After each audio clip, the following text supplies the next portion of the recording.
Hello and welcome to the Game Mess Game Club discussion for the Legend of Zelda Tears of the Kingdom. Thank you for joining us, everybody. We took 2 months to play through this. I'm glad we did because between how long and big this game is and all the other ridiculous releases we've had in June and just the busyness in general, I would not have had time for any additional weird little retro games or obscure games to play this month. So here's how we're doing this, everybody. We're going to actually do this in two parts. The first part is going to be relatively spoiler free. I know some people have different definitions on what a spoiler is, but we will not be talking about specific story stuff or anything after the fourth temple completion in our first part here. But at some point, we are going to go full on into any spoiler is allowed, including discussions about the ending and stuff like that. So we will tell you when that's going to happen. So if you haven't beaten the game, you're worried about that, you can listen for a while, and then once we kind of give you the signal, that's when you can tune out. So I have a lot of people here today. There's going to be a lot of voices being heard of. Just ask everybody to be be aware of your time. Try to spread the love there, and don't go on too much yourself if possible. Unless you're me, I'm allowed to do whatever I want. My first question, I think, is and this is kind of a big one, but I think we should start with a big one. Is do you like this game more than Breath of the Wild? Uh, I think that I do. I think that it had just a little bit more story stuff. I don't want a whole lot of story stuff, but just a little bit more. I think I liked the mechanics here a ton. All the Ultra Hand stuff was super cool, super exciting, and I like the temples more than I like the Divine Beasts. Bench JC, do you like Tears of the Kingdom more than Breath of the Wild? I do, and it's a pretty big margin, and I already loved Breath of the Wild. I like that pretty much everything you said, plus the world just feels a lot more lived in and filled out.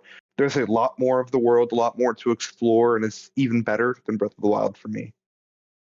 Yeah, I mean, there is like this. There is a lot more to explore. Even though Breath of the Wild was this giant world, just adding the kind of above ground stuff. And to be honest, like that was almost not as important to the game as I thought it might be. All these floating islands, they're definitely cool, and I like exploring them. But like in terms of like landmass, it's not a huge amount of stuff up there. Every time you go up there, though, it is very cool. But what I had no idea about was the underground section and how sort of vast and different and interesting that whole area is there. How about anybody else? Don't be a coward. Tell me if you like this game more than Breath of the Wild. Monkey Bot, go ahead. Hi. Yeah.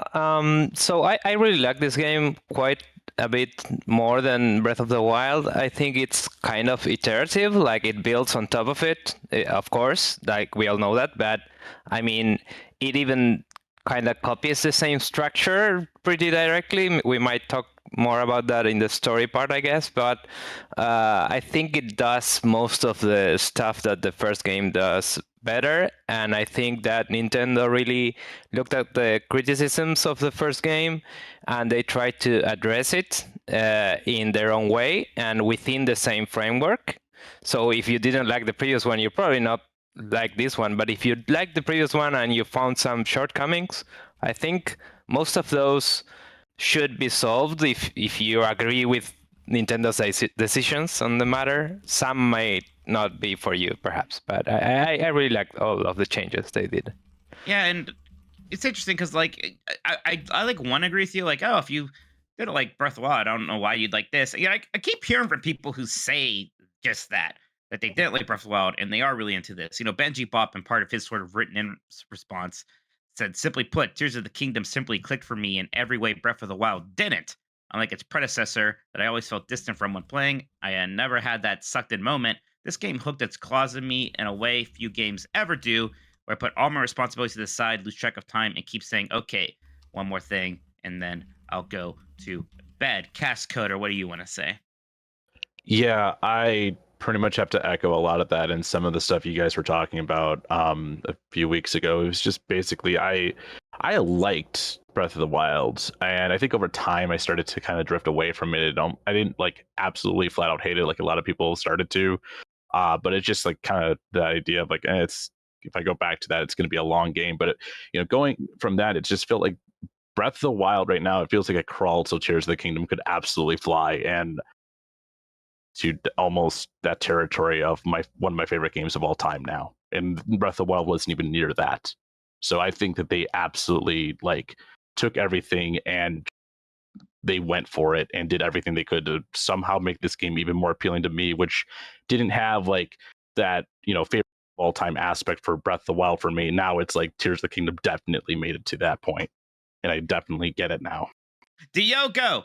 I loved Breath of the Wild, but I feel that Tears of the Kingdom is more gamey in all of the right ways, whereas Breath of the Wild has a very unique sense of wonder and adventure. I feel that Tears of the Kingdom makes you feel like an action hero. Just all the options that you get, building the vehicles, building contraptions, building weapons, all of that, exploring the underground, going to the sky. And I think echoing the feeling that you've mentioned of people not relating as much to Breath of the Wild, but feeling more at home with Tears of the Kingdom. I think it's because it's somehow a little more driven, more tied together with like the classical Zelda formula in some ways, that, the progression is more direct than it is in Breath of the Wild, where kind of everyone went in different paths at first. Here it's pretty obvious the path the game wants you to take,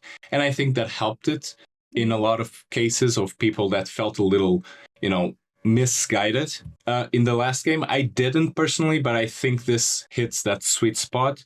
I think both games complement each other very well, but overall, I think my experience with Tears of the Kingdom was a higher note in comparison to something that was already pretty excellent a few years ago.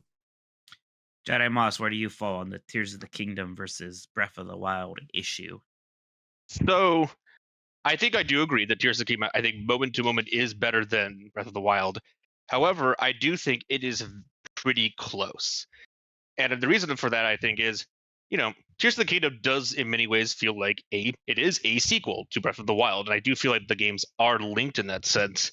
The way that a lot of the things are structured in Tears of the Kingdom, it builds on stuff you already experienced from Breath of the Wild. Like even just like the story moments and a lot of the characters in it, like, it's written to where they just assume that you have already encountered many of those characters before in Breath of the Wild. So for me, it's close, but I do think Tears of the Kingdom is just a little bit better.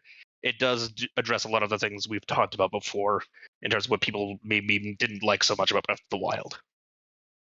All right, Shoji Koto, here's your chance. You can be the hipster and say, "Nah, Breath of the Wild is better, and here's why." Tell me, Shoji Koto. Unfortunately, I'm not going to be that hipster because I fall in the camp of, well, I did like Breath of the Wild. I personally find Tears of the Kingdom is just kind of leaps and bounds better in multiple aspects. Some of the main issues that I had were some of the departures from traditional Zelda games with Breath of the Wild, and I feel like they did address some of those things with Tears of the Kingdom. But then one of the major factors for me, I guess, is just your ability to do anything with all these abilities of yours, and it just made the shrines so much more enjoyable. I felt like the shrines kind of just became a very bland chore in Breath of the Wild, and this, like, I actually go through and hunt shrines and find them and go after them, and I'm always looking forward to do that just because I can solve them in any way possible given all these new abilities and such. So those are just a few aspects, but I feel like it pretty much improved in all areas for me personally.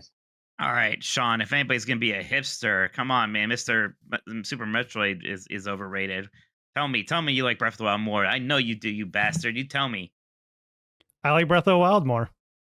I knew it. I knew you would. This was always I knew Randy too. Yeah, my two hipsters are here. This was always going to be a tough challenge for Tears of the Kingdom because Breath of the Wild is one of my favorite games of all time. So it was always going to be a tough battle for it. But that being said, it's not like a blowout. It is very close still because this game, I think, is a very, very well-made game. This falls into the specific situation of, I recognize that they changed a lot of the things for the better in Tears of the Kingdom for the general audience, and that's a good thing. But there are certain things that I loved about Breath of the Wild that were never a problem for me that were for others that I love so much that they changed. And to me, that's naturally going to be a worse change. I like that Breath of the Wild was a little lonelier feeling. It was more of a survival-y game. I loved the physics puzzles that you would do with stasis. Stasis is like one of my all-time favorite video game abilities. And there's just so much about Breath of the Wild that just clicked with me in particular that Tears of the Kingdom was always going to have trouble like living up to it, and it almost gets there for me. I did really love this game, but there are things where it's like I think Ultra Hand almost gets like a little boring with how powerful it is, because you can just like do anything, and I'm the kind of guy who likes a rule set defining clearly what you can do. And this is just like, nah, screw it, you can do anything. And so to me, that's a little more boring. But I'm sure we'll get into some of the specifics of that later. So to be clear, it's not a blowout for me, but I would like to toss it to my hipster brother over there, who I think is maybe a little more negative on it than I was. Well, hey, only I can call on people here. Anyways, Randy, what do you want to say? Well, don't you want to hear from the hipster brother first? I thought you. Sorry, okay. Randy. Sorry, Randy. Yeah, I mean, I can sit here. I've gone back and forth on this a lot. I'm actually not negative on it. I think it just comes off negative because I have a criticism, and this is everyone's favorite game ever made. So we're not allowed to have criticisms. It's more just that I can point to it and say, as a whole, it's probably objectively better than Breath of the Wild. But for my personal preference, I think Breath of the Wild has a stronger vision of what it's going for. I'm really big on like thesis statements when it comes to video games. And the second you walk into Breath of the Wild, like, this is what you're going to be doing. This is what you have to do. And everything is supporting that vision, that idea, that experience that they want you to have. I felt that going in when I loaded up Tears of the Kingdom, like, oh, here are your new powers. This is what you're going to be doing. And then they threw me back into Breath of the Wild, which has a different vision. And I don't think the new powers kind of gelled with the old game that well. So I felt like the open world annoyed me, because I'm like, okay, no, you set me up to play with these new powers, and now I have to go back and do Breath of the Wild stuff. Well, no, you got me all excited about this new stuff. And every time I was not doing the new stuff, I felt annoyed by the Breath of the Wild stuff. I got over it because Breath of the Wild is great, but there was a battle back and forth where every time I sat down to play, it was a roll of the dice whether or not I got to do what I wanted to do in my limited play sessions. So, but there are parts of this game that are like some of my favorite Zelda moments in it probably ever. And I think the highs are extremely high. I think, and the world still is the world, and it is still Breath of the Wild, just with new stuff. So I love this game, and I don't want to say that it's terrible. I just think I prefer the focus of Breath of the Wild a little bit more. Yeah, I think another way of putting it is there's a lot more variety here. I kind of understand Randy's interpretation of it. For me, though, I do just like having that variety, right? But Breath of the Wild is very much kind of shrine, and then like a little bit of that story. I think you find a lot of other incidental things, but I just like, oh, here's these signs. That's another thing, and having some of these larger quest chains, and that's kind of my next question here is like, just what is maybe your favorite thing about this game? Let's get real, kind of just into it from everybody. And I think for me in general, some of these more meaningful quest chains. There was something to Breath of the Wild, basically having like the 4 quest chains for those different divine beasts, and then just go and fight, Ganon. And here you have things like that newspaper quest, and I really enjoyed doing all of that. There are the tiers, getting all of those things are fun, or helping Addison with this signpost. Jedi, I think you went off first. Why don't you go ahead? Yeah, so if I had to pick one thing that I absolutely love about this game, I think it's kind of a general thing, but it is just because of the systems that have been set up. All these systems that were present in Breath of the Wild, they're all back. The new systems with the new powers and everything, it just does make the world feel truly alive and interactive in a way you do not get in other open world games. I think a reason to bring up another game, like the reason why a lot of people get excited about Starfield is because Starfield kind of promises a similar thing of like, here's all these wacky systems you can use to actually make it look like you can actually interact with this world. And that's kind of the thing I do love the most, is like almost everything in the world can actually be used in some form. Yeah, I think that makes a lot of sense. Diogo, are you able to speak to me? Speak to me. Oh, I am. I there you think what go. I did like a lot in Tears of the Kingdom was that somehow the game kind of kept surprising you. You've mentioned the depths earlier on as like this whole new thing that barely anyone knew about, but it took a lot of progression, and you kept seeing new enemy types. Even the quests, like you've mentioned, like the newspapers quest or the band quest with the great fairies was fantastic, and it kept throwing in little surprises as well. And I think it kept you going in. It distracted you a lot. So there were tons of game sessions where I virtually advanced nothing in the game, but I always left with a sense of, fulfillment from, advancing a little bit on a cool new quest or discovering a new well that would bring those blue collectibles, those types of snowflakes. So all those things combined, I think it put a very cool spin on a world that you already were very familiar with, and stuff like even the character saying, "Hey, Link, what's up?" Just that was very joyful overall, I'd say. All right, Fire. We haven't heard from you yet. What was one kind of your favorite thing, or one of your favorite things from the game? Hello. My first time doing this. I think one of my favorite things was the shrines, and because I'm someone who wasn't super like with the Ultra Hand, I was kind of like, oh no, I don't like building so much, but the shrines made me feel clever in terms of how they would just let you do any silly like solution to them kind of thing. It made you feel super clever, like, aha, I tricked the system, like, and that kind of a thing. Yeah, absolutely. I think that makes sense. Nick, I haven't heard from you yet during the discussion. What's your favorite? Uh, my favorite thing is so far is just the scope of the world. Like I'm only 50 hours in. I've only completed 2 temples, and I just started with the tiers. Like I just found Impa, and that's like, and even in that time, like the 50 hours, I don't feel like I've wasted any of my time in those 50 hours. I felt like everything was fun and meaningful. What I did, even though I barely did anything in the main story. Yeah, I think that's just the scale. Even though, like, again, that was like a big thing in Breath of the Wild, still insane here. Mars, how about you? For me, my favorite thing was, seeing the depths for the first time and just stumbling around in the dark. And I feel like in a Zelda game in a long time, I haven't felt that sense of like, oh, I'm scared. Like I don't know what's in front of me, and I'm gonna have to find out. I'm gonna have to stumble in. That was easily my favorite part. Bench JC, your turn, sir. I guess it could be classified as RPG mechanics, things to keep track of, more things to do, side quests, currencies. Just like there's just an overwhelming amount of things to do, and they're all high quality. Monkey Bot. Yeah, I'd say coming back to I don't remember who said it, sorry, but the world feeling more alive, like everybody greeting you, knowing who you are or not knowing, and then finding out and freaking out about it, and going back to places from the previous game that you did some quests in and see what the state was and how people react to you coming back was pretty amazing in this game. I like being teacher and calling on people here. Shoji Kodo.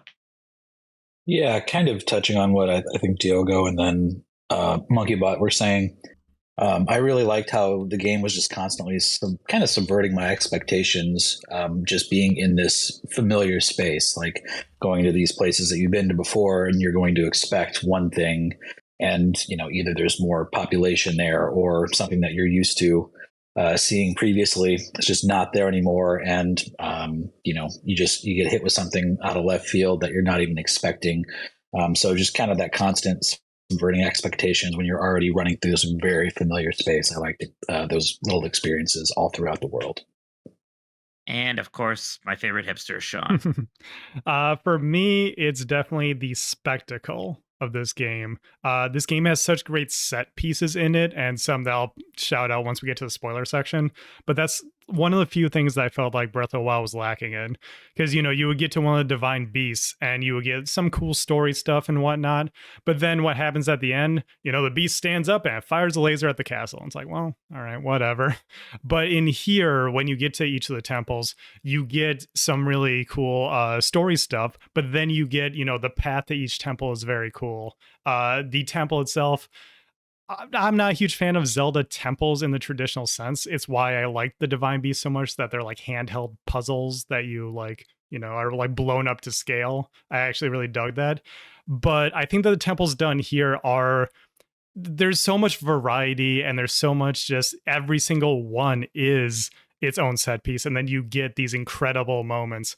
Like just to get a little specific, in the Wind Temple, that boss fight, the way that starts, it was just incredible. Yeah, like me and you talked about it like a while ago now, but just when that starts and the music hits and everything, like there's so many of those moments throughout this game that are the kind of thing that I wish Breath of the Wild had to really accentuate the pacing that game had. So I do think that's just an incredible improvement over the previous game. Yeah, and just about the temple specifically, like I thought the Vine Beasts were fine, but they were all kind of the same, and they weren't very memorable. And I thought the bosses at them were pretty weak. So the temples I think are a lot interesting. They're not like a traditional Zelda dungeon necessarily, but they are closer to that while still doing something that makes sense with the Tears of the Kingdom mechanics in an interesting way. They are thematically unique, which is nice, and the bosses are way better, especially that Wind Temple one. It absolutely rules. Randy, go ahead. Yeah, temples, excuse me, temples, but even the journey leading up to the temples, I thought the Wind Temple, like, platforming challenges, it's like, whoa, what if Zelda was a platformer? I love that. It was one of my favorite moments. Like, I just, Right. and paid off with the boss, where it kind of capitalized on what you've been doing up to that point. I thought it was great. I'm going to throw out an underappreciated thing, the Ascend ability. I really love that thing, because it's just, I never got frustrated. I felt like because a lot of times in big open world games, you'll get to the bottom of something like, man, I don't want to climb around this mountain. Well, no, I can use my Ascend ability, or I can build something, put a platform up on a mountain cliff, a mountainside, and ascend up to it. I love the Ascend ability personally. Yeah, Ultra Hand gets a kind of a lot of the attention, which because it is like this very complex thing. But it is fun discovering how much you can do with Ascend and even Rewind. They're both pretty cool abilities. Go ahead, Cascoder. Yeah, I think one of the biggest things that I noticed is that how the shrines are structured in this game, and it extends a little bit to the temple design too, but especially the shrines. Like, I felt like I wasn't giving up like at times I did in Breath of the Wild. This time, I think there's not a single shrine where I gave up on or anything, besides maybe once, and then came back and I figured it out. But I like how not. It feels like you have a game where it maybe not, whatever you find as the solution to these puzzles, it's not maybe the developer intended way or how your friend did it or how a guide did it, but it's possible with how the way you did it, and it feels like you contributed to figuring out a solution that is radically different in a lot of cases than how your friend solved it. I think like the rail puzzle, for example, like you could slide down it or you could walk across it or stuff like that, was just interesting online just discourse of like, I did it this way, my friend did it that way, the guide said this way. And I think that that's just like a really amazing accomplishment from a development standpoint. It's just like, you feel like you're empowered as a player, that you don't have to figure out what the developer was thinking the whole time. You can figure it out and they give you the tools to do it. I think that's just amazing, like, design overall. Okay, so kind of on the flip side is this everybody wants to talk about something they didn't like, something maybe big. I know Randy and Sean touched a little bit, but maybe they can speak a little bit more here, or maybe even nitpicky if you want to do something nitpicky. My nitpicky stuff is honestly more story based, so I think I'll save that for the spoilers section. But Nick, you go ahead.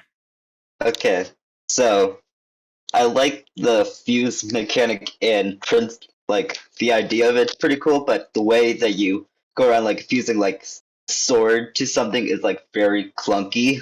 Like, like if your sword breaks when you're in a fight, I would have to click right on the D-pad, scroll all the way to the sword I want to fuse, then click up on the D-pad, then scroll all the way to the item I want to fuse it with. Then I have to drop that item, and then I have to go to that wheel of all my abilities and click down just to, and then click Y to get the sword to fuse with the item I just dropped. So like it was just way too many steps to like fuse an item. It's a game that almost desperately could use a couple extra buttons, that's for sure. And you understand to some degree.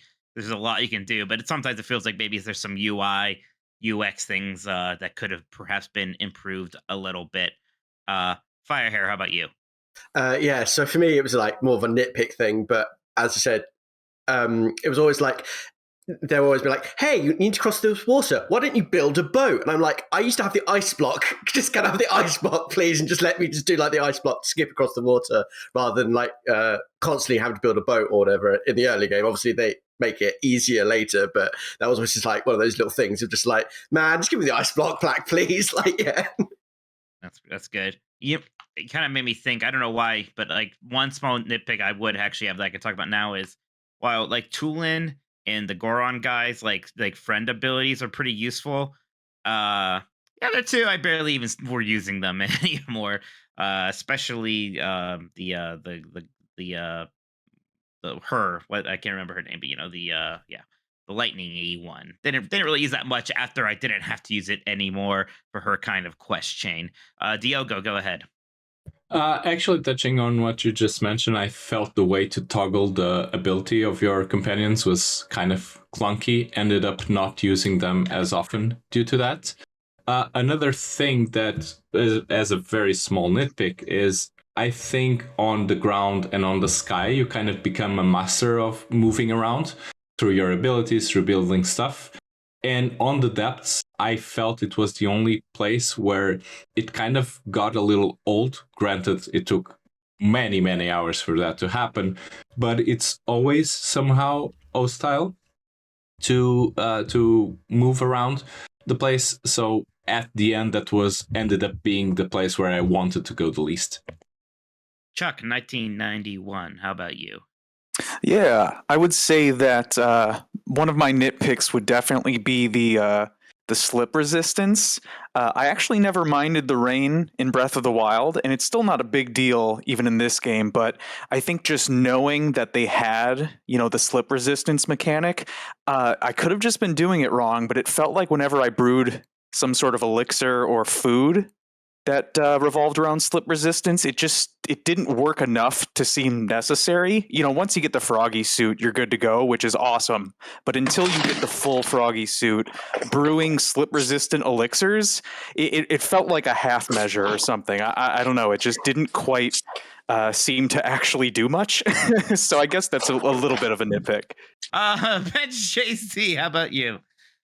I'd say there's a extra, I won't name it, but there's an extra ability on the ability wheel that I found it was a very weird decision to make that not a part of whether like the main quest chain and then just have it like thrown off somewhere and you have to find it or whatever, because it's pretty useful. That makes sense. Shoji Kodo, go ahead. Yeah, super minor, but specifically the durability of special weapons. So, issues aside with like weapon durability overall, I found myself not wanting to use the special weapons that you'd come across. So specifically things that you'd find from, little, I guess, Easter eggs in a sense from previous games, certain, bow or sword or boomerang, what have you. I found it that they didn't seem to have, either any kind of increased durability compared to other weapons. So I found myself just like stacking them in my house and displaying them because I didn't want to actually use them and break them. So that was probably a little nitpick of mine. Jedi, go ahead. Yeah, so I think the one little complaint I have, I know we've talked a lot about the UI and how clunky the UI can be, and for the most part, I can understand why they did the decisions they did, because like there's so many things that they're wanting you to use in the game. Like I don't know how exactly you would go about making it simpler, but I do wish that one thing that they added was ability to favorite certain objects so that you could call them up pretty quickly. Because the way they categorize it, I know they like tried to categorize it with like in the item menu, when you're like trying to attach these like your arrows, for example. Like they tried to categorize it based on like most used and other types of categories, but it just would have been nice just to have a favorites one.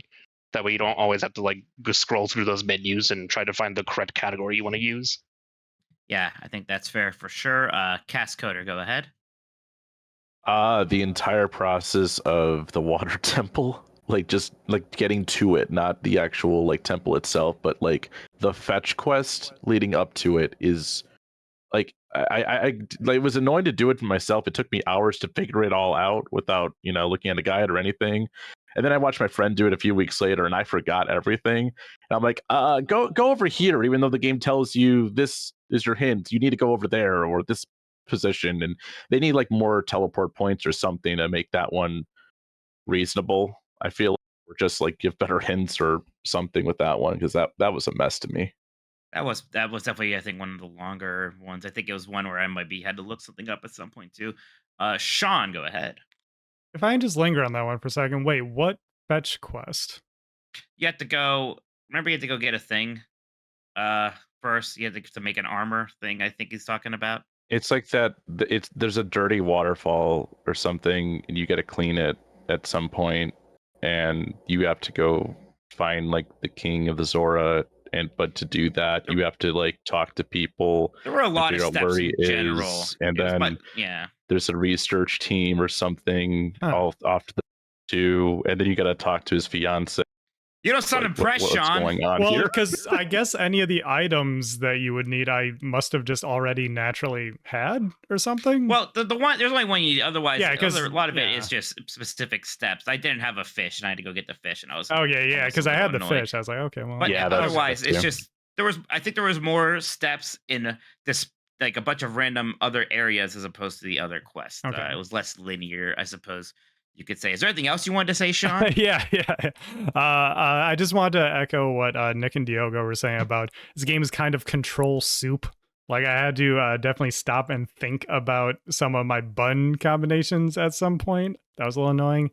And yeah, I love the archery in this game. So having to sit there and I timed it out, literally scrolled through my list of stuff for 10 whole seconds to find the thing that I want to fuse as I'm in midair firing an arrow. That was, they need a better system there. That system definitely kind of made me just sort of use the ones I knew, where it's like, okay, I'm going to use the eye to home, amber for a quick damage buff, the bombs, obviously, you know, the wings, but I wasn't getting too creative with that. And then fire, hair, touchdown. One of the things that I was bringing up when I said things that I liked about Breath of the Wild more, where I think the abilities are a stronger set in Breath of the Wild because they are like Randy was saying, they had a very clear vision for what they want to do, and I think it just delivered on that vision a bit more. Even though like Ultra Hand is so much fun to like manipulate stuff, I didn't care for the other ones. I wasn't inspired by the other ones a lot. But my actual like big thing that I'm bringing here is I just didn't like the depths at all. I found it very boring, and I actively avoided it outside of story stuff. And it took me a while to figure out why I didn't like it. And it wasn't until I was listening to other podcasts and stuff when someone described it as it is sort of a run-based thing. It is sort of you have almost roguelike. You have nothing. You're just like bringing stuff into it and then see how far you can get before you need to like replenish and stuff. And to me, I could see how some people enjoy that, but it's just like how I don't like that more roguelike style of game. I just didn't find that appealing at all. And the fact that it is like, it's intentional, but it is like an oppressive atmosphere. It's very like depressing, literally gloomy. It just wasn't doing it for me. So I definitely prefer to be in the sky or on the land. I just gotta call out Beef Hammer here, not for a good reason. He said in chat the one thing that is worse than Tears of the Kingdom is Zelda's shorter hair, and this is the most incorrect, wrong thing I've ever heard. It must be a worse thing to ever heard in this my man. entire life. Yeah, everyone's so horned up about this game. I don't get the popular love either. I don't know what the hell is going on with all you people. Can we ban this man, Mike? I'm sorry. Can we just get him out of here? All right, you're just wrong opinion after wrong opinion. I'm going back. I'm going back to my silence. Go back to your hole. All right. Randy, go ahead. I think Zelda's cute in this new one. But that's not true. why I wanted to talk. No, I should have chimed in after Firehair talked, because I think he ran into the perfect encapsulation of my point from earlier, is that the open world feels like it's in conflict with what this game is. He walked up to it, yeah, like I think crossing a river or crossing a lake or whatever is not a fun challenge with the tools that you have. You have to build a boat. That's boring. The fun challenge comes from the shrines and the temples and all that stuff, where they give you all these tools that you can use to solve your own problem. Those are fun, and those are like authored challenges. But crossing a boat, crossing a river, I know how to cross a river. That's not fun doing it. And that stuff is in my way to get to the fun authored content where I have all these tools at my disposal. And I think, to me, that is the biggest problem with the game. But again, I got over it because I still think there's way, way, way more good than bad here. So, MonkeyBot, go ahead. Yeah, I think my biggest nitpick is with the lightning ability. As you said, like you can't really use it much after the temple, but not because it's not good. I really like it, but because it's tied to a character that does melee damage, so they go into the combat head on. But you need to use it with your arrows, so you need to be far from the fight. So you have to chase them down to activate it and then run back just to use it. So I feel like it's not well designed in that way, but I really like the ability, so I kept trying to use it. And I almost every time ended up activating the wind one by mistake, because their silhouettes are not really that distinct in the middle of combat. So it kind of blew. Like, yeah, I had a similar wasn't thing, good. and whenever I did activate the lightning ability, it was pretty much always by accident. I am laughing now. Poor Randy here is saying that he used the lightning ability all the time in chat. I was I like, really liked it. is it I good? never wanted to fight just, anything. I just wouldn't So, use it. Yeah, I loved it, but it was hard to blasted activate. things. It was like a no, nuke, sorry. dude. It is really good, but yeah, it's a nightmare trying to activate abilities and get the right one. Okay. Nick, go ahead. Okay, so this is a very much a nitpick, and you might hate me for bringing this up, but I kind of have a problem with weapon degradability. Oh, here we go. Okay, so I hear the argument that it's like, oh, it forces you to change up your style and your tactics. It's just like, this is a game that just like, oh, you can do whatever you want. You have the freedom to do whatever you want. But it's like, oh, I want the freedom to just use this one weapon. It's like, no, you don't do that.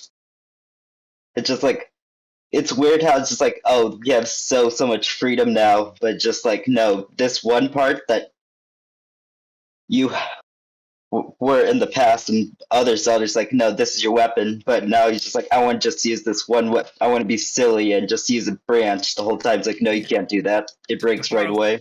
To borrow some lines from Jeff, like the game is both like about this openness and being able to do like a lot of things the way you want them to do, but then also the world fighting back against you. And that's, I guess that's that's kind of the argument for weapon degradation, which yeah, it is an old argument, but it's still like a worthy one. I think I'm very much on the side of pro weapon degradation. Although even I sometimes forgot just how fragile even the best weapons can be in this game. None of them last for too long. Go ahead, Chuck. Oh yeah, I just wanted to actually kind of touch on something. I don't know if this is I wouldn't even call it a hot take. It just feels like maybe I played the game a little differently. I did not use the partners really ever.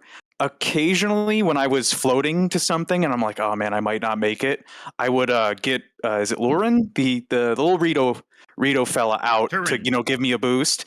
Yeah, but then as soon as I landed, I would put him away. I don't know what compelled me to not use them, but it does seem like some of the other takes I've heard is that like, oh, they're kind of cumbersome, or some seem to be better than others. And I don't know. I almost feel like by not using them at all, maybe I had a better time in some ways. I don't know if anyone else did the same thing. I just didn't really use them. I just kept them out all the time, and I mean, they do help you attack. They're not great for it, but every now and then they'll do an attack. I kept them around just for that. Cascoder, what'd you want to say? Yeah, just expanding on that. So I find that kind of interesting. To put them away is not, they'll let you put them away, which is kind of weird that they let you do that.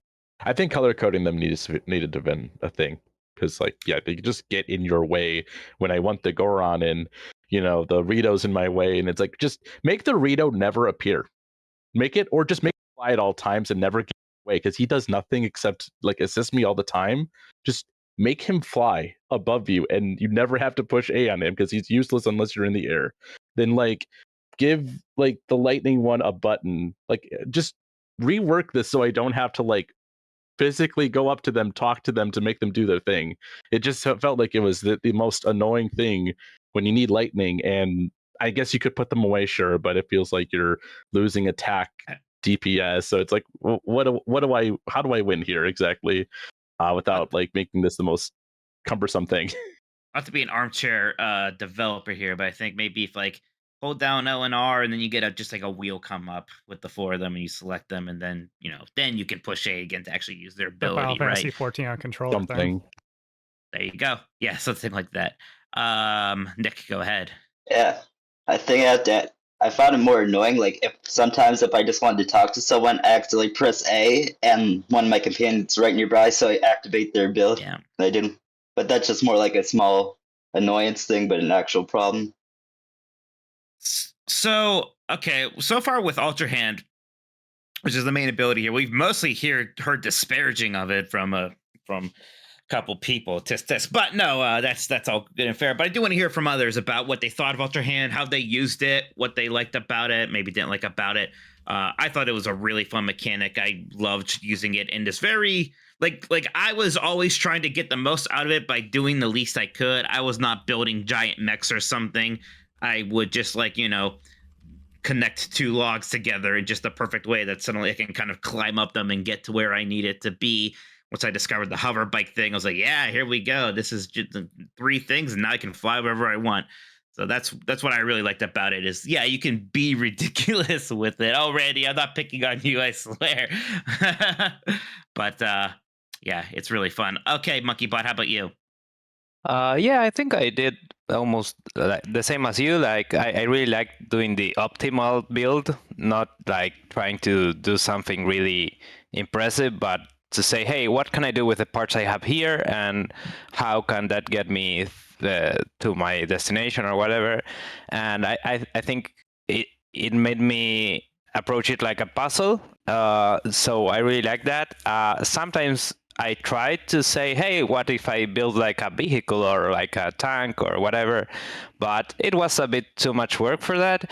Not that I think the system is great and it allows for that, and I really like that it does. It wasn't fitting my style of play, but I loved that I could find a way to use it in my style of play as well. So I think it's very flexible and a great addition to the systems in the game. Go ahead, Chuck. Yeah, similar to both you guys, I definitely I loved the Ultra Hand, and I definitely didn't, I think, go really super creative with it. It's awesome to look at people's creations, but for me, I kind of just used it as much as I think I needed to for any given situation. And sometimes even if like I felt like it wasn't coming together right, I would just abandon ship and maybe just run instead of trying to build some sort of cool vehicle. But I definitely like using it as much as I did. I thought it was awesome. I could definitely see a lot of the limitations and how some things are a little cumbersome about it. But overall, I think it's one of the main reasons I would have a hard time going back to Breath of the Wild is just I love picking stuff up and rotating them. Just as simple as that. I feel like that's very integral part, and it'd be hard to let that go. So yeah, I love Ultra Hand for sure. Diogo, you can go.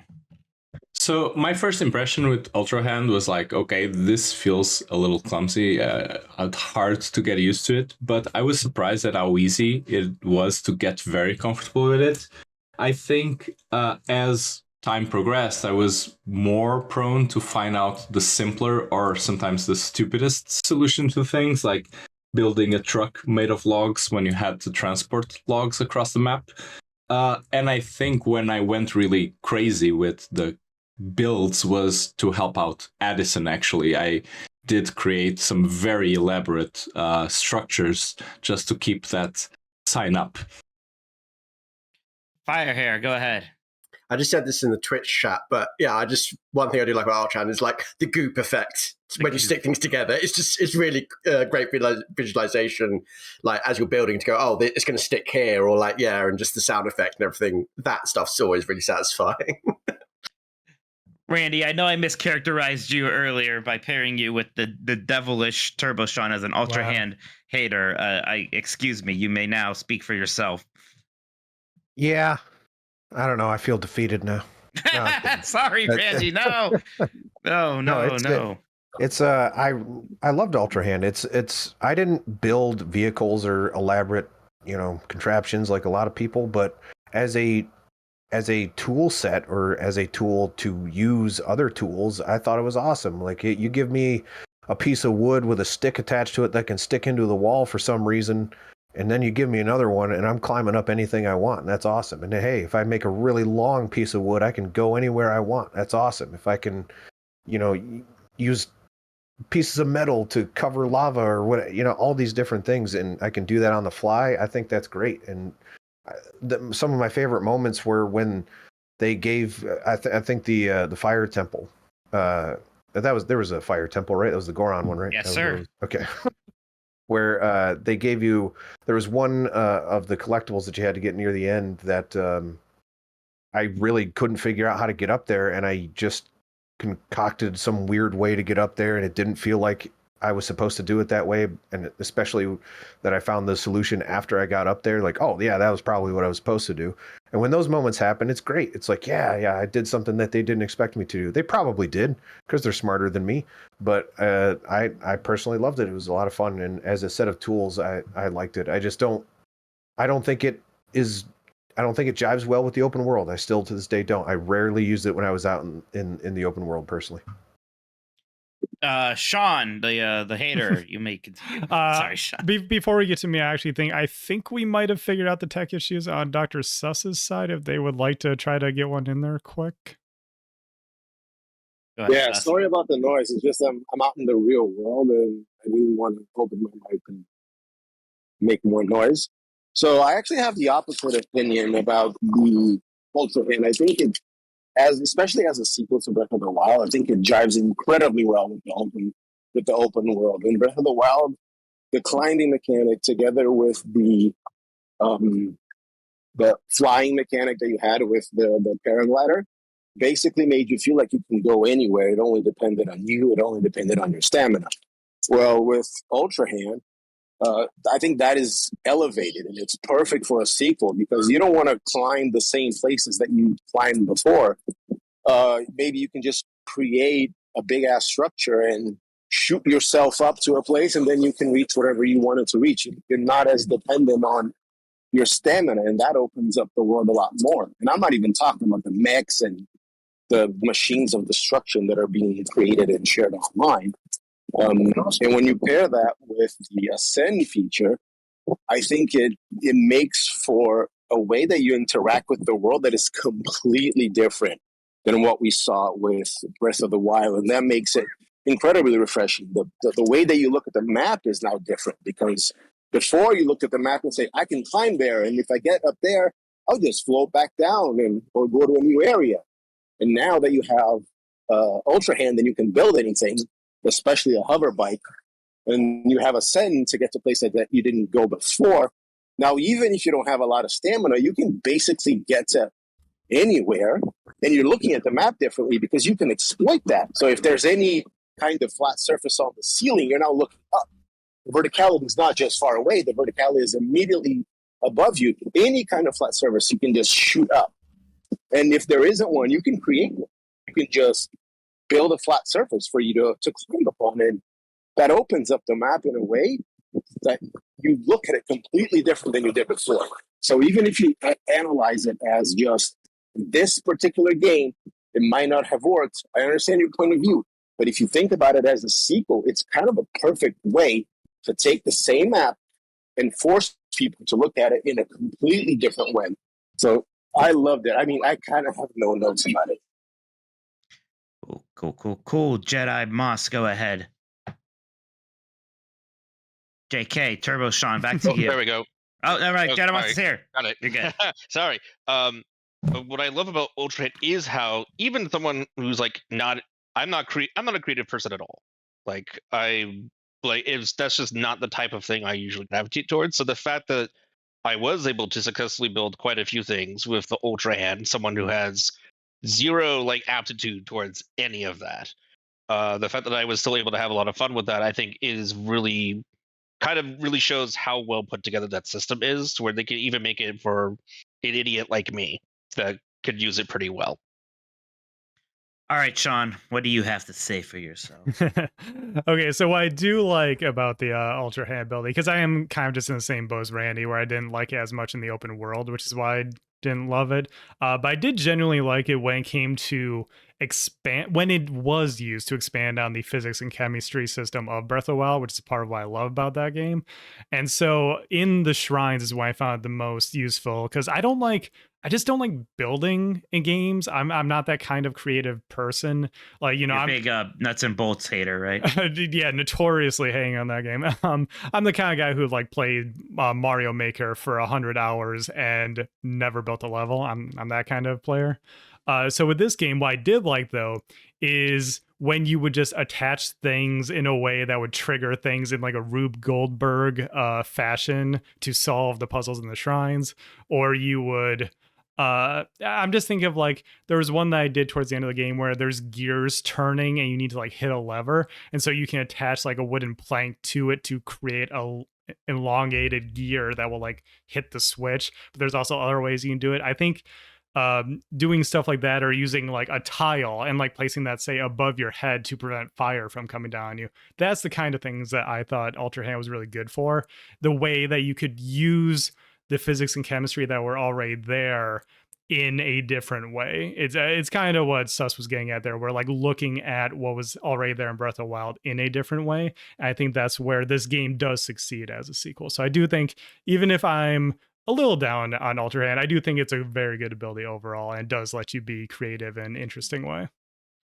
I know a couple people have kind of raised their hand here, but I think we need to kind of move along to our spoiler section now.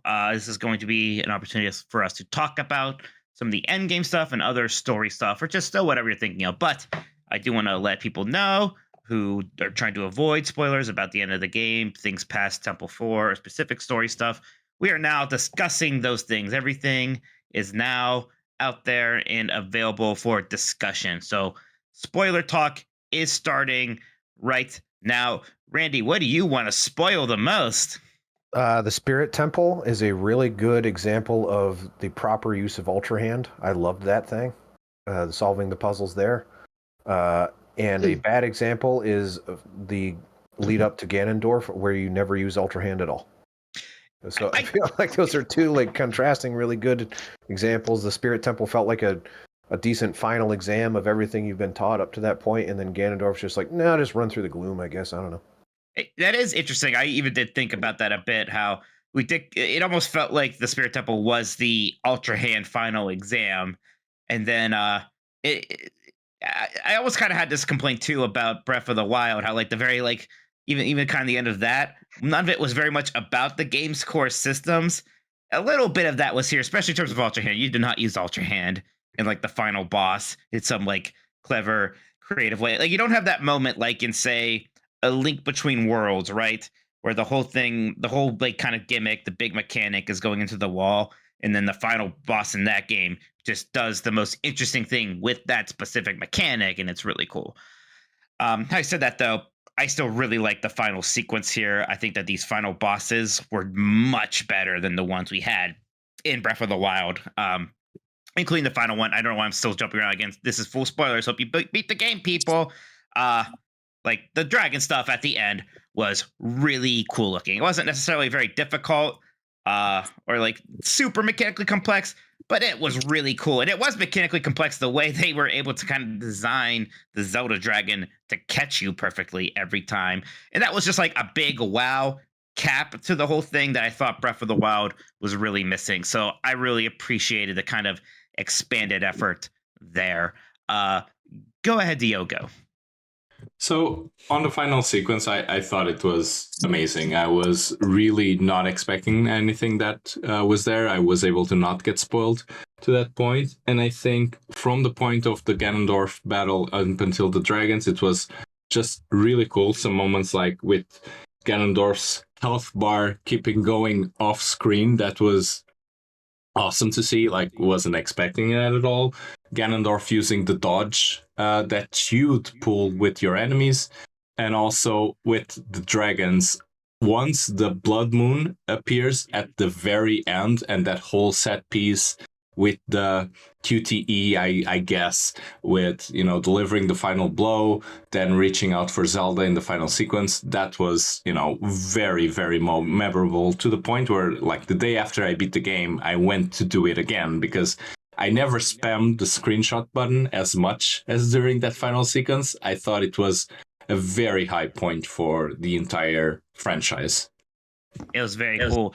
Go ahead, Sus. I think that was you. Yeah, I want to echo one thing in specific. When Ganondorf did the first quick time dodge of ahead of mine, like my jaw dropped because I thought that was such a crazy moment. Like I've been doing flurry rushes the entire game, and then I get a perfect flurry rush, and then he does one also and just dodges. I thought that was an amazing final boss mechanic.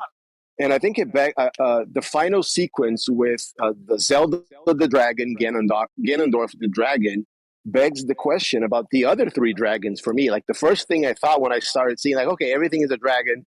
Zelda swallowed her power stone and became a dragon. Same thing with Ganondorf. Okay, what about the other three dragons? What are they? Is that the DLC? Like, are we finally going to figure out where the hell these dragons came from? Because now we know the origins of these dragons. Apparently it's people with secret stones swallowing them for whatever reason. So I find the ending much more compelling than Breath of the Wild, even though I kind of like the big bowl ending of Breath of the Wild. I thought it was very cinematic, but this one was cinematic and fun at the same time. So much props to the team to them for making it fun and cinematic at the same time.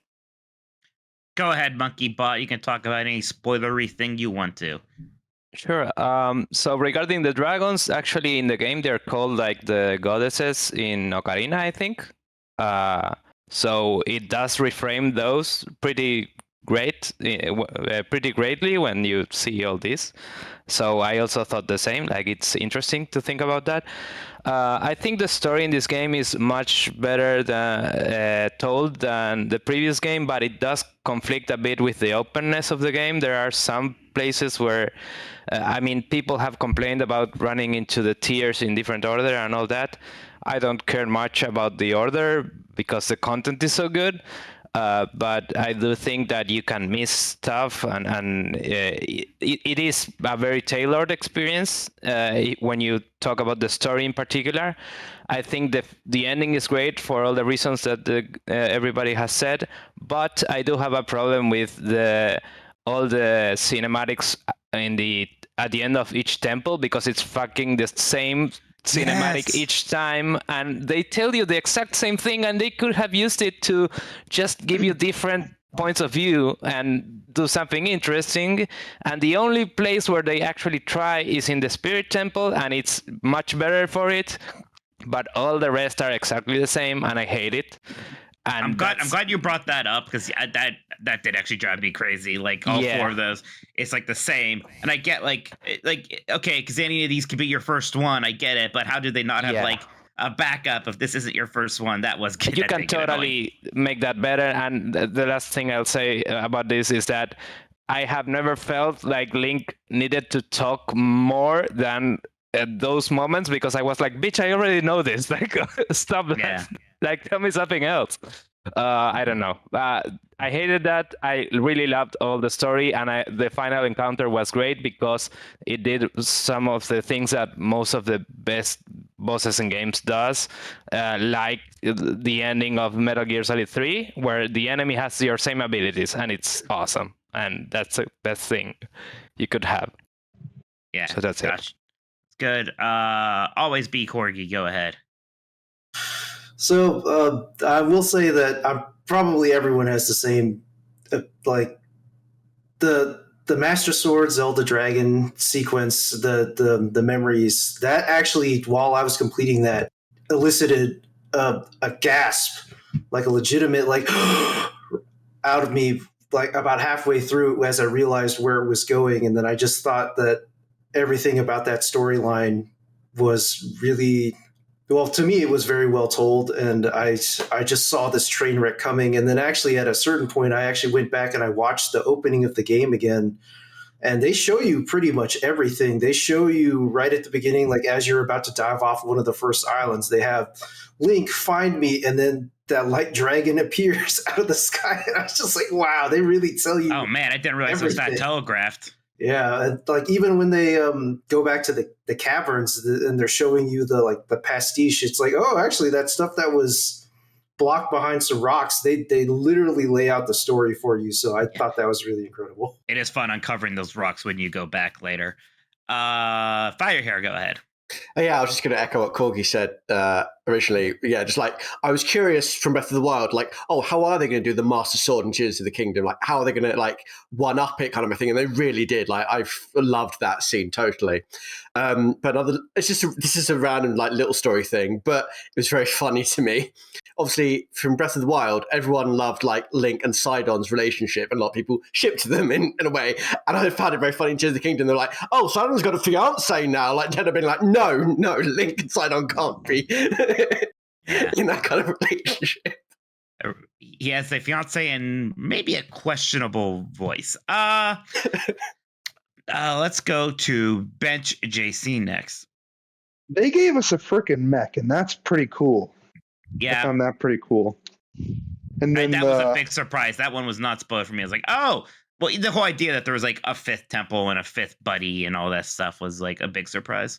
And then the Ganondorf health at the end, it just keeps going. That was pretty crazy moment.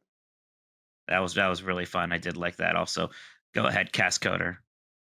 Yeah, so I think it's getting. This is more of a little bit of criticism, but it happens because of how it's structured. But the tiers need to, like, I feel like you need to grab a tiers in a certain order, because I happened to grab like the Master Sword one really early on, and I had the one that explains like how one becomes a dragon.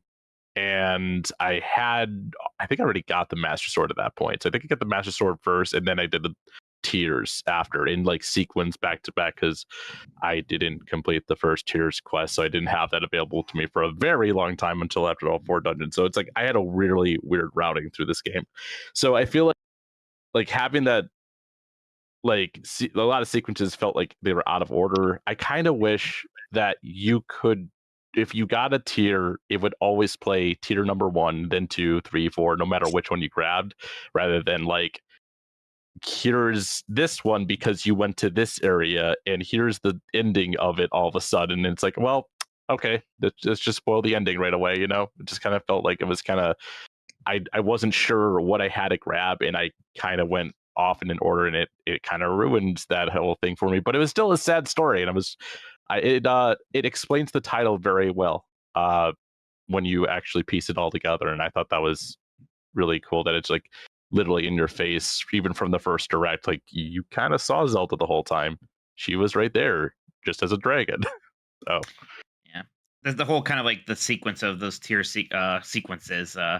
Is something I've heard other people kind of have an issue with, and I get it. It didn't bother me a whole ton, but my sequence wasn't too bad. Although, like, I did have like a one where they were talking about the one character being dead, and then didn't see her die until later. But I had that too. Yep. Yeah, but oh well.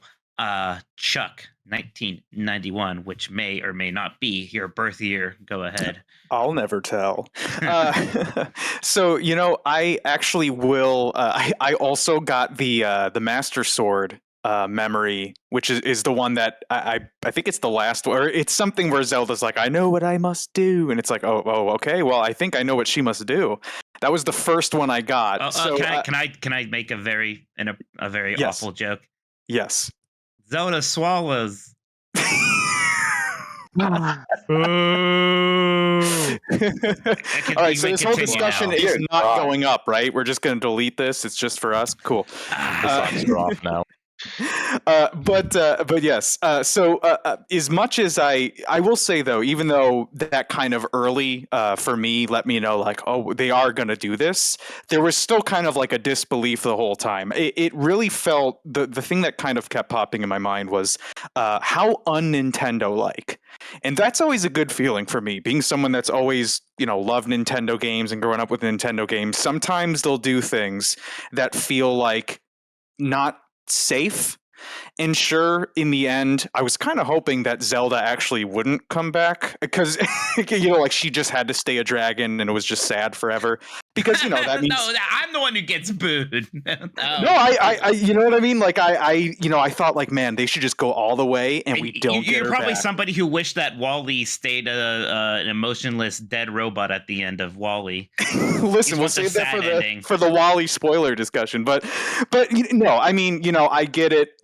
But still, even though Zelda comes back at the end, and it is a beautiful sequence, the Link diving to go after her, I mean, that's awesome. So we wouldn't have had that if they kept her a dragon. But still, even if it was just for that time, it still felt very un-Nintendo like and very, I guess, risky in a way to do something like that. I mean, I could only imagine being a kid if I was like the age I was playing Ocarina of Time, playing this game, being like, is Zelda just a dragon? I mean, it's such a like a kind of a mind-blowing and exciting feeling to think that they're doing something so risky with a character like that. I thought that was really I was really impressed by that. And there's a few people in chat agreeing that they kind of wanted that more somber ending for Zelda. I was happy to see that she was fine. It's a little too sad. I don't know. Not for Zelda. I want those kids to be okay. Go ahead, Jedi Moss. Yeah, so I actually wanted to focus on one of the smaller sort of story elements, which is, of course, like that sequence where you find out that the house you had in Breath of the Wild actually turned out to be Zelda's house, and the implications there. Because do we think Zelda and Link are an item? Because that seems to be what they imply in the game. Yeah, and honestly, I'm almost like a little annoyed. Like, you know what? Just come out and like have Zelda and Link like hold hands or kiss or something. Like, I don't know why we have to be so kind of coy and cute about it and all this stuff. Just they're a couple. Yeah, the characterization of Link in the game I actually think is kind of interesting because, to our annoyance, like he's not really a silent protagonist. Like he does talking to people, and you see him kind of making those talking animations when he's talking to people, and he's answering questions and the like. And I think I also going back to the romance part a little bit. It's like it's very funny how often the game wants Link to take off his clothes. The game makes you do that a lot, especially like when you're doing the challenges in the shrine. There's that the little story side quest where you have to go raid a camp in just your underpants. The fact they make you like take off your shirt in the final sequence, where like it's just him kind of just shirtless recovering Zelda. It's very funny how often they want to do that with her with Link. Soji Kodo, go ahead. JK, Turbo Sean. Oh, there you are. Sorry. Sorry.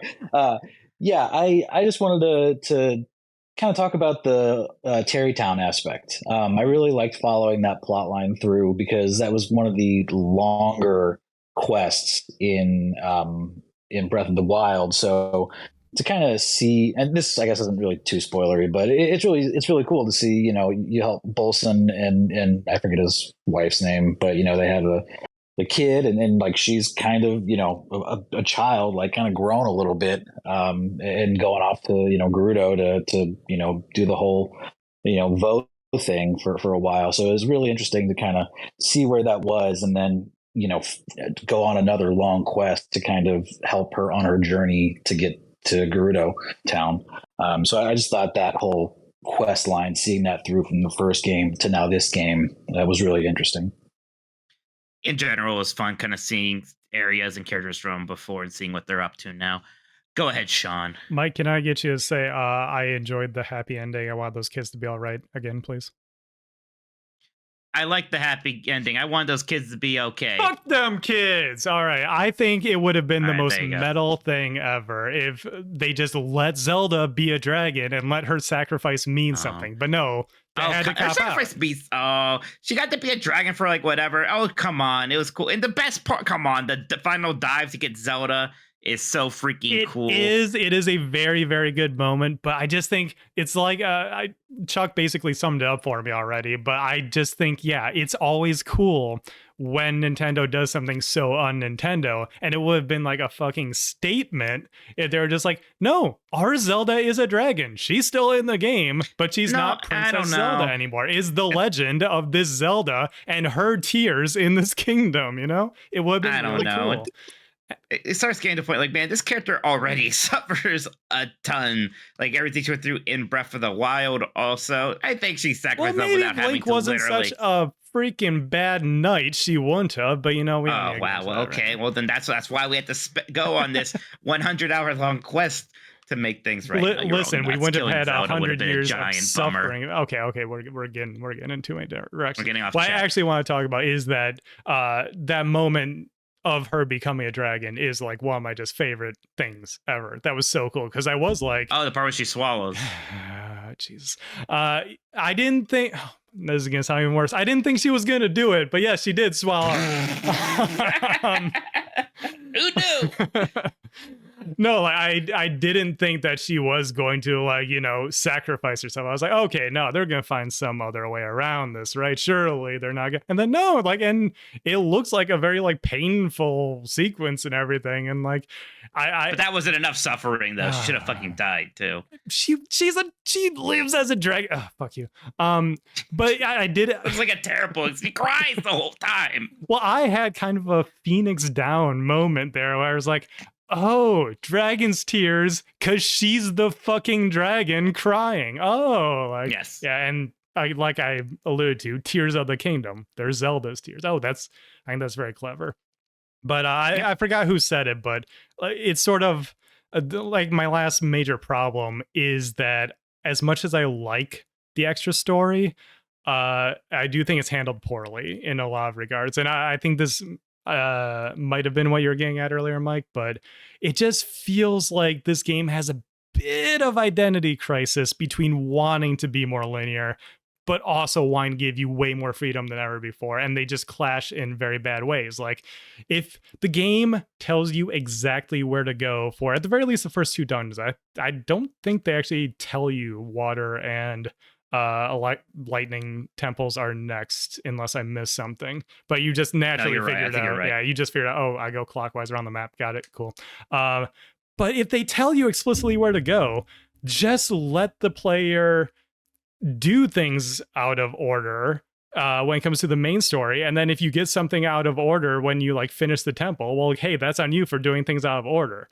But then the tiers are weird because they let you do them out of order. And now we can talk about this, Mike. But the thing I was getting at way back when we first talked about is the first tier I saw was Sonya freaking dying. And I'm like, well, cool. Right. I don't care about this character now. You just ruined the character for me. Like, you got that one before. There's like that one you're kind of like expecting. Yeah, to get like first. You get That's one impressive. for story or whatever. Like when you first see what's her face.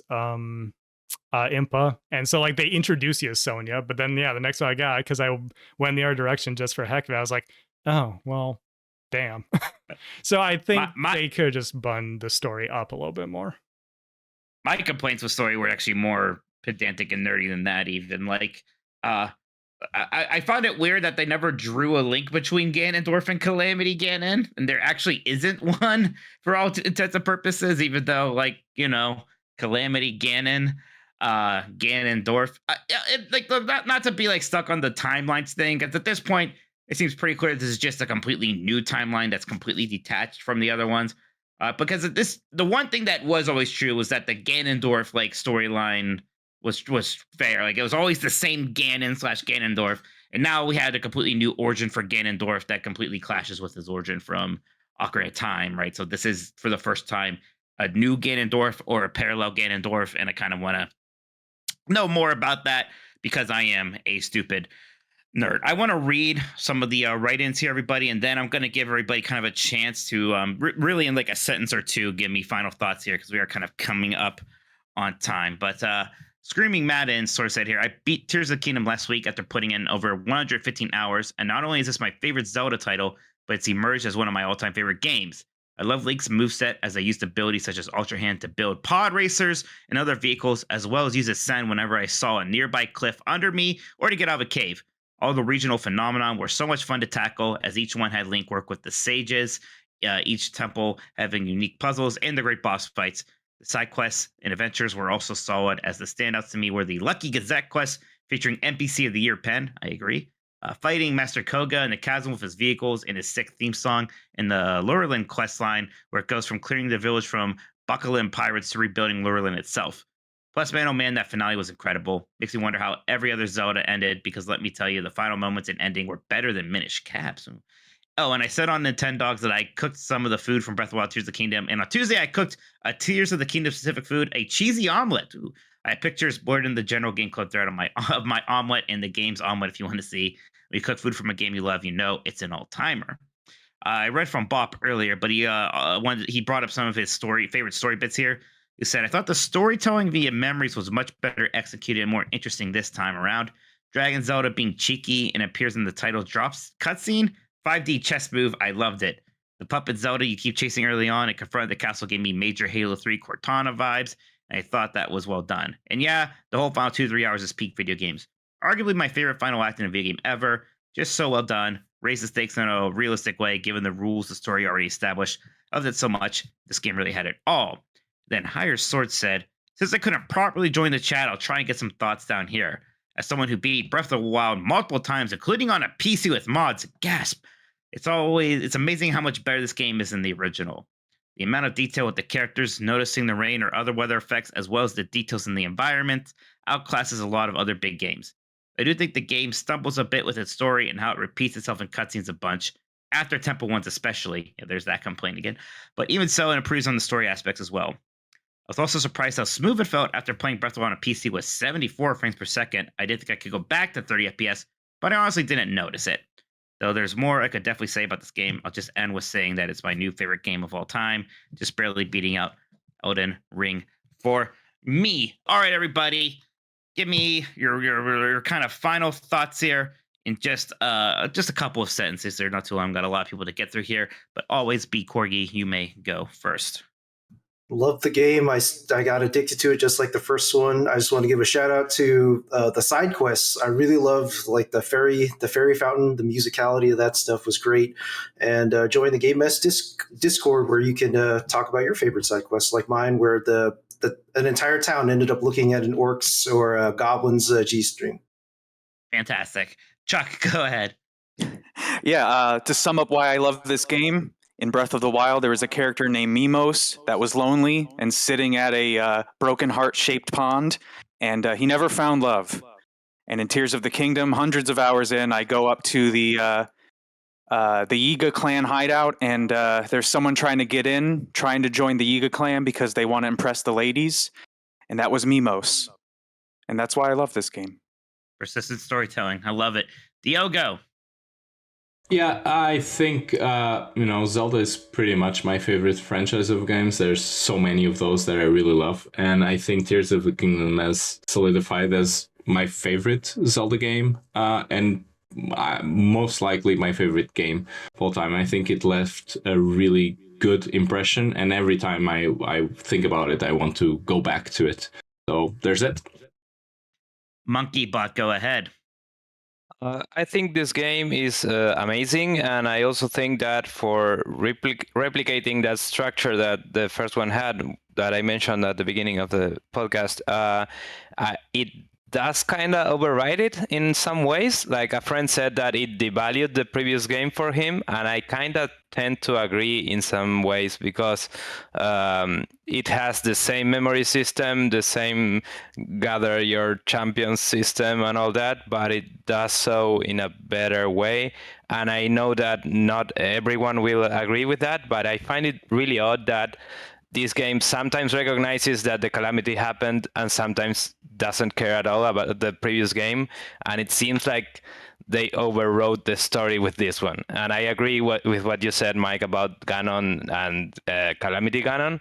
Like, I really found that weird because the first game was about 10,000 years ago, something happened, and then it happened again. And this game has the exact same premise, and nobody talks about how they are exactly the same, or nobody talks about that there are shrines in both cases, and there's no correlation there in the story, so they ignore some things of the previous game. So that's weird to me, but the game is awesome, and I really loved it in spite of those weird things. Anybody else? All right. Oh, there you all are. Go ahead, Jedi. Yeah. Breath of the Wild and Tears of the Kingdom have made me a Zelda fan, because those were I played a couple of Zelda games before Breath of the Wild. I liked them, but it didn't make me a fan. Tears of the Kingdom makes me a huge fan of Zelda now, to the point where I think everyone on the Discord knows that I have spent a lot of money on all the stuff around Tears of the Kingdom, and it was worth every single penny, because I do absolutely love this game, and it has made me decide that the Nintendo Switch is my favorite console ever. Cool. Dr. Sus, go ahead. Tears of the Kingdom is one of my favorite games ever, if not the best game out of my favorite games, because sometimes those things aren't the same. Shame on all the critics who didn't give it the same score as Breath of the Wild, because in terms of gameplay, I feel that it's better. In terms of story, it's better. And I think this sets a new bar for what direct sequels can be. Reworking some of the same assets into greatness that can consistently wow a player, even a player like me who spent almost 400 hours in Breath of the Wild. Soji Kodo.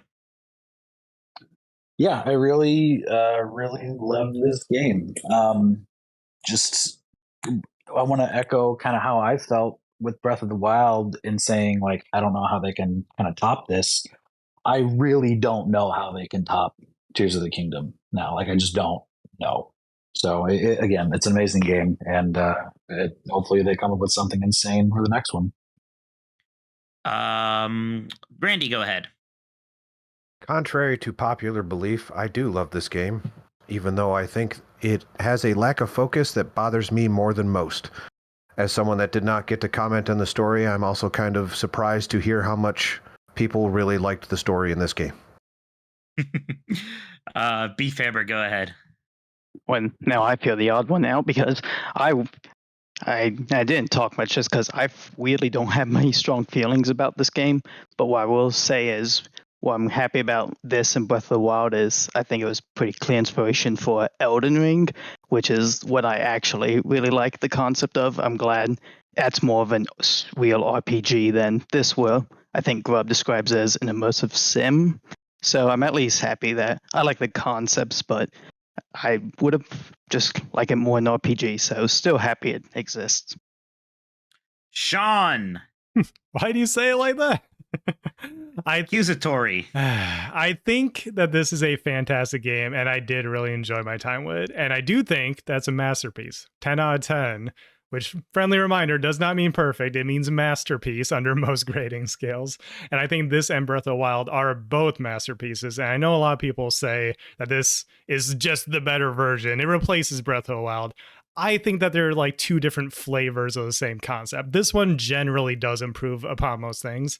But the cool thing is, hey, these games are both here. And so people like me who do slightly prefer the atmosphere and the vision of Breath of the Wild, we can just go back and play that. But this game is also here for everyone else who does prefer the way that they improved upon what was in the first game.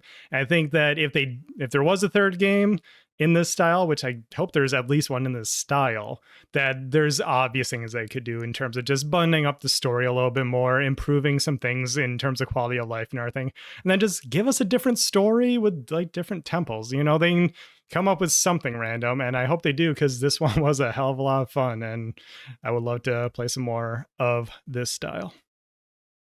Cast Coder, go ahead. Yeah, kind of echoing like what I said at the beginning. I just feel like Tears of the Kingdom does things that Breath of the Wild just didn't for me, and I 100% nearly up every Zelda up until Breath of the Wild, and didn't do so for Breath of the Wild. And like prior to that, Majora's Mask my favorite. Like that, this game dethroned Majora's Mask, and I think an amazing accomplishment, but also became one of my favorites of all time at this point. So like, I've already put like 90 hours into Breath of the Wild, and I still have like 50 or so shrines that I definitely want to finish up too.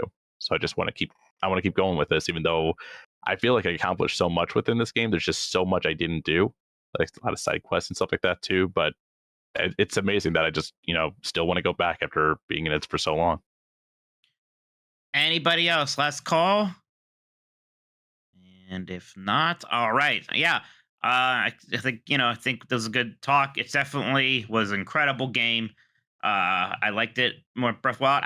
I think I agree with Sean. I don't know if it necessarily replaces it for me. I think someday I'm going to be really happy to go back to Breath of the Wild, and it's going to feel like its own sort of bespoke experience. Also, I don't know if this is my favorite Zelda game, but it's certainly in the top 3, and maybe it is my favorite if I really kind of let it stew for a bit. Really, it's really high up there. It's just fantastic. So I think it's a game we're all going to remember for a long time. Little housekeeping, though. We are voting for the next Game Mess Game Club game, which is another redemption poll. So all of our losers from the last few months before we started this one are actually up for consideration, and that includes The Return of the Obra Dinn, Soccer Story, Chicory. I don't know how you say that. Chicory, I think so. Firewatch, Star Wars Republic Commando, and Star Wars Dark Forces. That poll is actually ending in a day, so this is more for people listening live and for people here. Don't forget to vote. You can vote for 2 games in that poll. I'm curious to see what is going to win. It's been a while since we actually had a poll decided game club game. So gonna be fun. Thank you everybody for joining me. Thank you for everyone who took part in the discussion. Thank you to everybody who listened. The Game Mess Game Club shall return. You all take care.